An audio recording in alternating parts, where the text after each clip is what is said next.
Hello, my name's Celia Hoyles. I'm delighted to give some lectures after I had won the Heinz Freudenthal Medal a long time ago in 2003.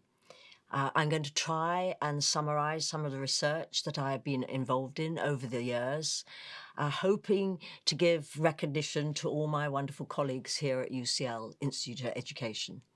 So the title of this series of lectures is Mathematics Education in the Digital Age, Promise and Reality. And in a way, this has been something that's exercised me in my research and practice.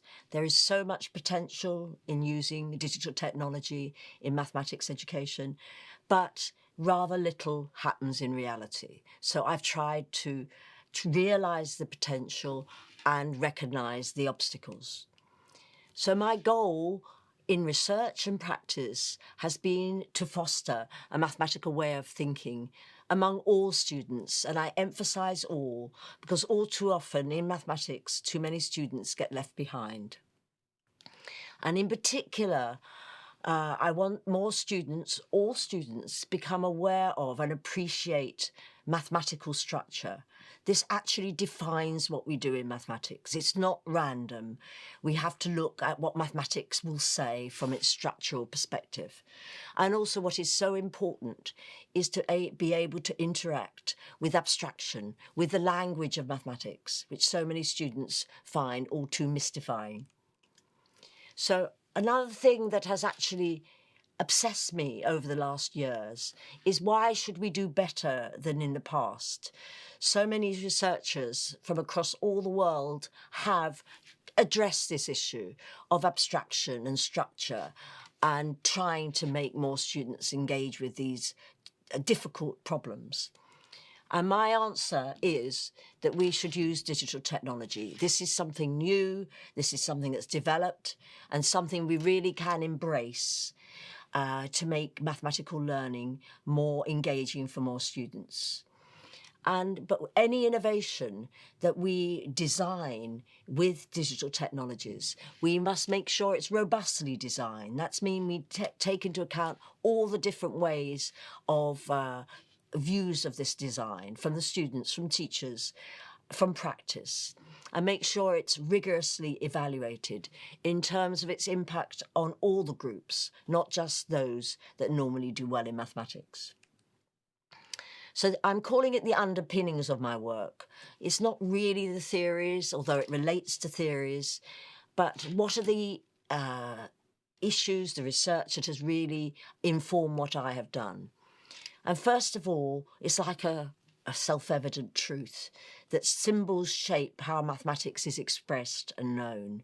So if you change the symbols, you change how mathematics is expressed and known.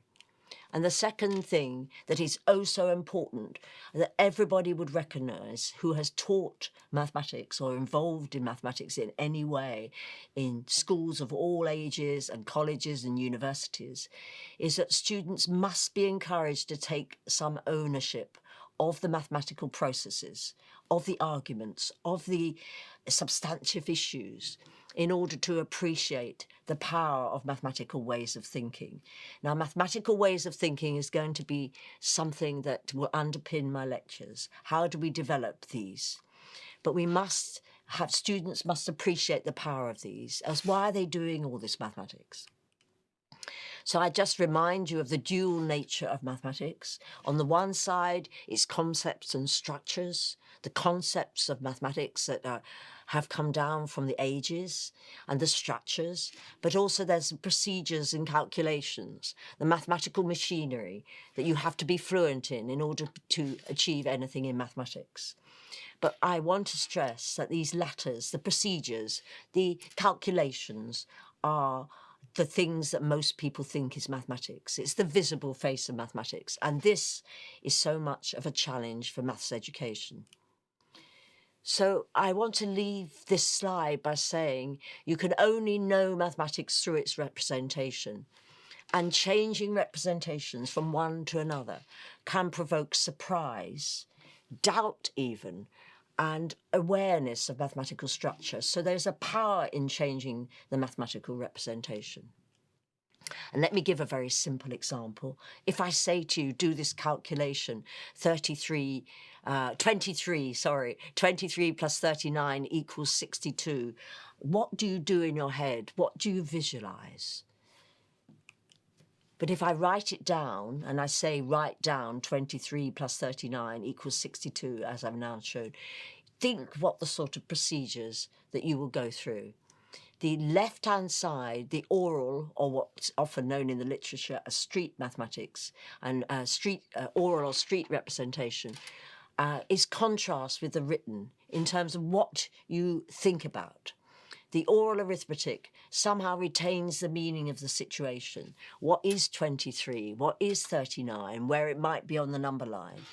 And less attention is given to syntactic rules. But if you turn to the written representation, the situational aspects tend to get lost and the syntactical rules become into focus. And I do want to mention some research that was done way back in 1993 in Brazil by Teresina Nunes, Ana Lucia Sleeman and David Caraher, which certainly affected my whole research trajectory.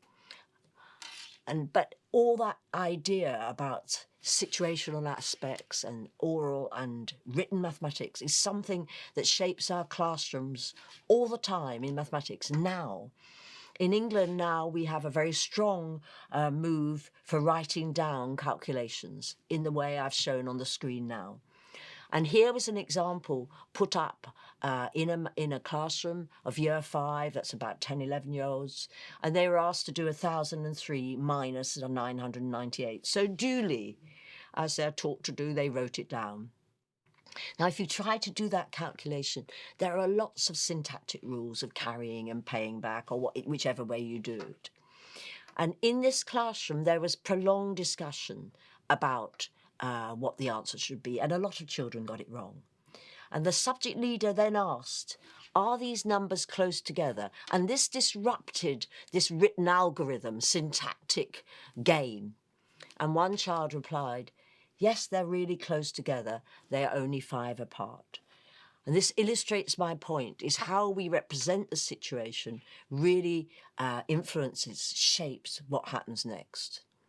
I was very honoured to do a keynote at ICME, International Congress of Maths Education, way back in 2008 in Mexico. It was a wonderful experience, wonderful place. I talked there about the centrality of representation and how symbols shape the way that mathematics is expressed and known.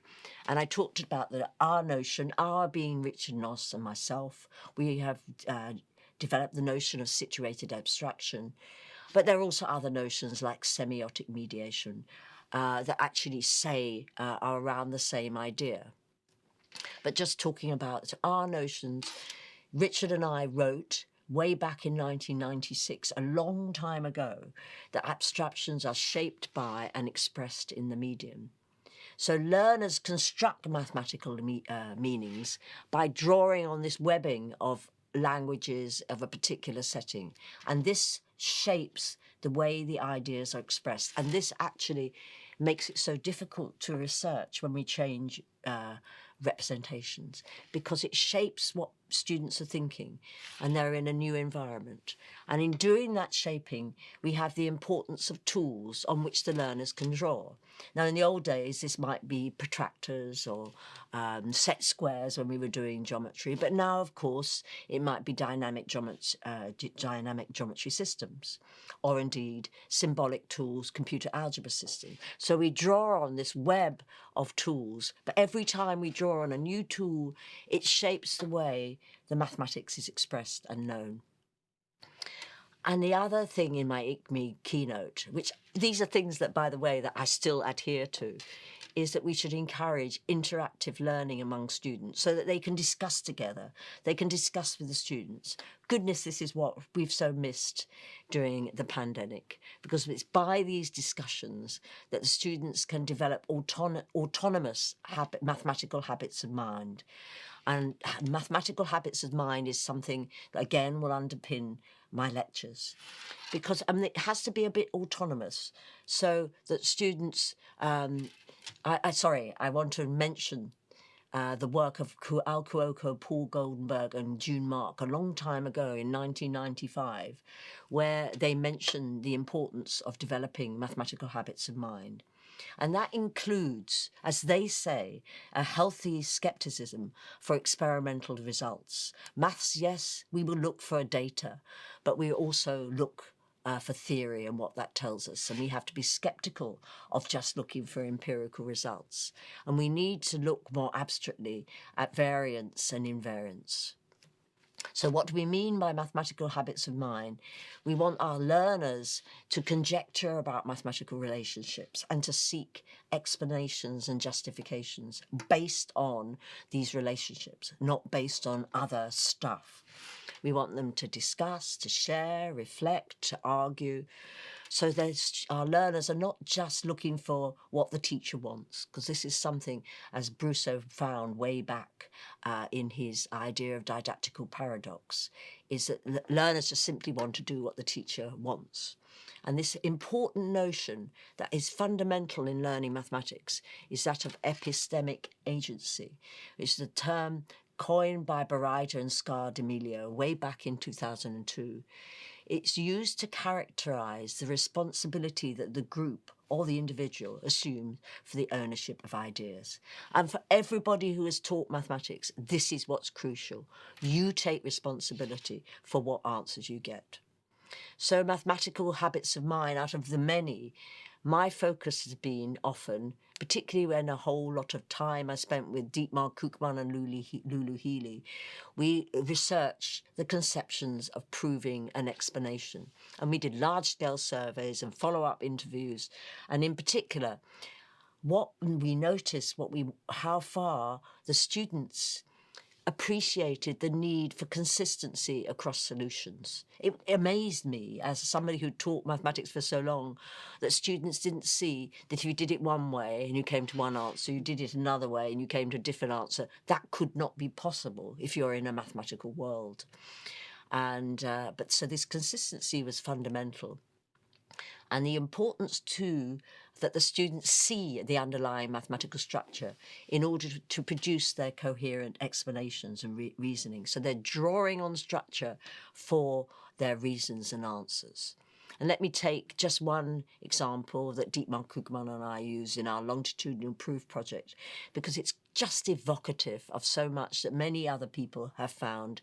And I think it's worthwhile taking this as a starting point. Lisa has some white square tiles and some grey square tiles, and they're all the same size. There she has with her row of white tiles. And she surrounds the white tiles with a single layer of grey tiles. How many grey tiles does she need for a row of 60 white tiles? And how did you obtain your answer? So it starts with 6, and they have to have 60. And this was used in our longitudinal project. It was asked the same question. It was like the starting question, but it was oh so interesting in how the students answered it. So in the first year, a lot of people, and indeed every year, we use the same question in year 8, age 12, 13, year 9, and year 10. And a lot of students use a pattern spotting approach. This is the nightmare of maths teachers. So they start off with 6 white tiles and they get 18 simply by counting or by doing some simple arithmetic. So they say, I know what happens. So if you have 60, you get 180. And the point about this question is the pattern spotting approach simply just stays at the level of number patterns and doesn't look at the structure of this particular configuration. And this pattern spotting approach in our proof survey, which was nationwide, very carefully and systematically done, it was used by 22% of high attainers, the high attainers being those that we expected would go on to study mathematics post-16. And the second part of the question, too, was very interesting, as we asked the students to express whatever they found in algebra to try and capture the processes that they had used to find their answer in the first part, to say what was it in algebra. And I just used one answer from one boy, as it happened, in year 10, who answered this, because it gives just an inkling about how students don't really know what game they're playing. He starts up by saying, oh, 6 times 10. You can see in that calculation, he's doing the calculation. It's 2 times 60, the top and the bottom, and then the 3 on each side. He gets 126. Then he crosses it out. And he says, oh, no, it's 18 times 10. So he's going back to his pattern stopping. So you can see he doesn't know how far he's using mathematical structure and how far he's using the numbers. And we did interview this student, and I'm not just generalising our finding from one student. We did lots of interviews and lots of analysis of their results, but just to give you an evocative example. And in our research, you might be interested, we did multi-level modelling, which is so now used rather a lot. And clearly the predictors of success in being able to come up with a good explanation based on mathematical structures was baseline maths attainment, how well they did in maths tests, gender, with actually in our study, girls doing better than boys, and entry to higher tier GCSE. At that time, it was you were expecting to go on to do more mathematics. But the common characteristics of schools, we did school-level analysis where students did better than predicting, was that, first of all, the percentage of students who could claim free school meals. This was our, I suppose, our measure of social class. So if you had fewer who are going on to had few free school meals, the higher you'd get. But the really interesting finding, which clearly was important for us, was how far the maths teachers are being engaged in continuing professional development. And let me give you just one example from this study, where we used multiple choice questions, where we took statements like this statement: when you add any 2 even numbers, your answer is always even. And we took examples of different ways of providing a proof or an explanation of why that might be true. And it's a long study. It was very interesting, but all the students in paper and pencil were given these 6 possible ways of showing why this was true.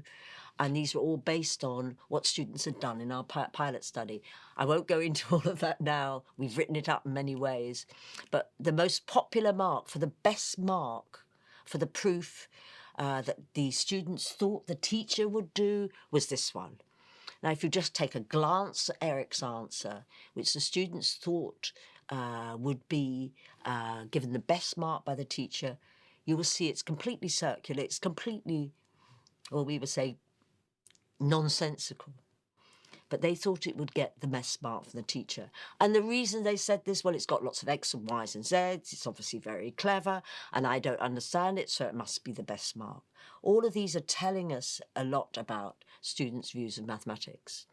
And these student interviews and their selections on these multiple choice questions show how little ownership they had of the mathematical process, or conviction about what they were doing was right, of little awareness of what it is to adopt. What I'm talking about is a mathematical way of thinking. And I just want to add just one point from one of my PhD students, who's now a associate professor in NIE in Singapore. He looked at the Singapore GCSE O-levels, and many students could find the correct rule for this sequence. You can see the correct rule, can't you? And the common answer was n+3. So they didn't make it the sort of standard algebra. In England, I suggest they're more like just say +3.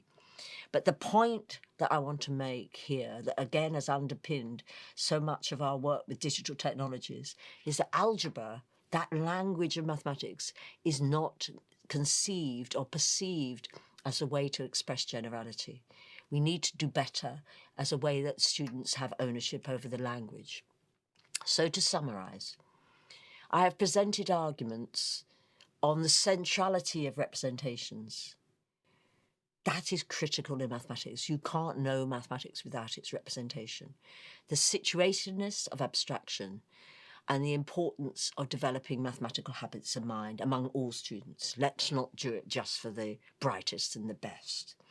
And I'll now move on in my next module to explore particular examples that we have worked on in London of how digital technology might be harnessed to make progress on these aims. And here's some references you might want to follow up. Thank you.